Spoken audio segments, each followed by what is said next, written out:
Manyien mag rameny piny. Midhiero mar oula ne okelo rochruok e chenro mar somo kar chung' od bura ma Kisumu East. Oula ma muomore no kochakore e otieno kendo kelo pek.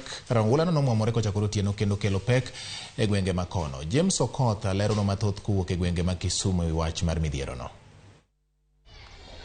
En chieng' wuok tich odiechieng' machielo e tarik mar somo. Riyo mar somo e skul mar St. Mark's Nyabera dhi mbele kaka pile.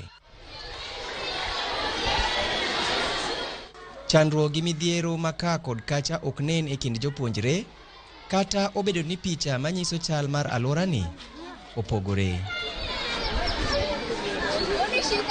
E skund primar ma Kasagam bende picha en mana kamano.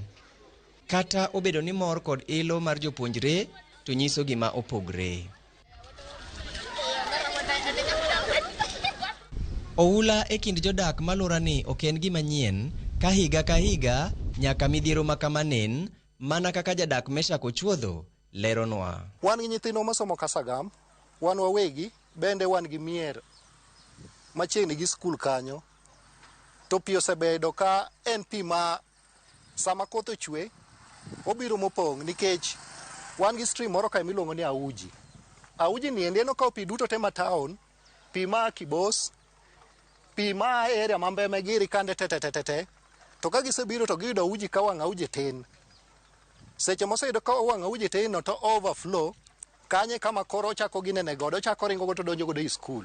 Midhiero ma kinde ka kinde ni osebedo ohinga e weche somo kendo bedo obadho kata mana e ordak ma alworani. Udiwa be pi opong' kata nyaka saa ma wuoye kodine. Asechodho pi ma nyaka nende ka chodho pi. To kineno cho ma wantiere bende pi donje, pi pong'o dhi e laro. Nyithindwa ok nyal tugo kata e laro. Kata nyaka sani onge kaka nyithindo tugi. Wawinjo matek. Season mar koth nyithindo nyaka dar. Sigolo ma skul nyaka lor ma nyithindo dok dala. Pi donjo nyaka classes. Ogi koro chuno nyaka lor skul, lor classes gidok. To pigni koro nyoka tuo nikech nitie tuo monong e tielo bacteria ma interfere madonjo e tielo. Suna, malaria okelo duto te. Tunanunua viatu baada ya siku 3, tunanunua kwa watoto kwa maana watoto wanapenda maji. Na hawa malaria ndio hiyo kila saa. Tafadhali masukulu yetu hata walimu wamechoka. Msaidie walimu tafadhali. Midhiero ng'eny kendo kwayo margi opogore ka kwayo margi to en sirikal onego konywa. Wawinjo matek wan jonyuol.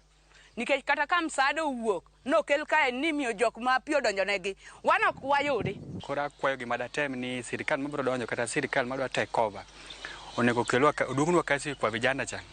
Ncho chodho mtaro no kama mtaro gi chodho. Koro bedo maler. Koro wan gima wakwayo ni mondo oyawnwa Auji, oket kata ka gin culverts go to oketgi to migi tunnels madongo. Kosetim mano to wang'e ni shida mar pigni en gima biro rumo. Kech gi liyo mar somo omiyo jopuonjre mijing'o mag somo kata obedo ni gikadhe midhiero mopogore ka koro dwaro nitie ni tend kaunti ma Kisumu kaachiel gi mano mamalo tiyo machiegni mondo one ni otieko midhiero ma oula kelo kinde ka kinde e alworani ma koro gie sani orocho mokalo chenro mag somo. James Okoth, Ramogi TV. Owuok Kisumu nyakwara mogi kendo wadhi e gwenge ma Migori. Jokanyo ma kedo gi timbe mag tero nyithindo manyiri nyange gwenge mag Kuria e kaunti ma Migori sani koro tiyo kod yore mag somo kod puonjruok e jiwo lwenyno. Jokanyo manie sekta no sani manyo yore mag siro som nyithindo manyiri ka gigeto neno ni giyudo somo makare maonge akwede kaka achiel kuom yore mag tieko timbe mag nyange mag jomanyiri kendo miyo gidagie ngima makare kinde mabiro. Jakom mar riwruok mar Msichana Empowerment Magdalene Mwanjuma olero ni atamalo maduong' mar jomanyiri e gwenge mag Kuria sani ni kod riyo mar somo ka bende omero ni gigeto neno ni jomanyiri go duto yudo somo makare nikech ma nyalo konyogi ndalo mabiro. Pia kusoma pia tutaweza kukatisha FGM maana wengi tutakuwa tunajifunza, kwa sababu kuketoka wasichana kunaleta madhara mengi kuliko faida. Wengi wameingia sekondari, wengine wako kwa masomo ya primary. Tunaomba waendelee kusaidia kusudi wasipate kukeketwa, na pia tunaomba wanadau wengine waingilie katikati, tusaidie msichana aendelee na masomo yao.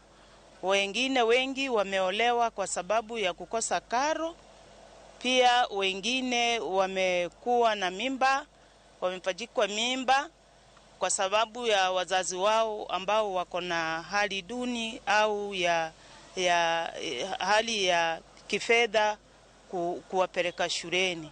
Nimefurahi sana, shukuru Mungu. Tena naambia wasichana wote hapa Kuria mzima kwamba watie bidii na wasijitie kwa mambo na ndoa za mapema, ili tena katika hii mambo ya ukeketaji.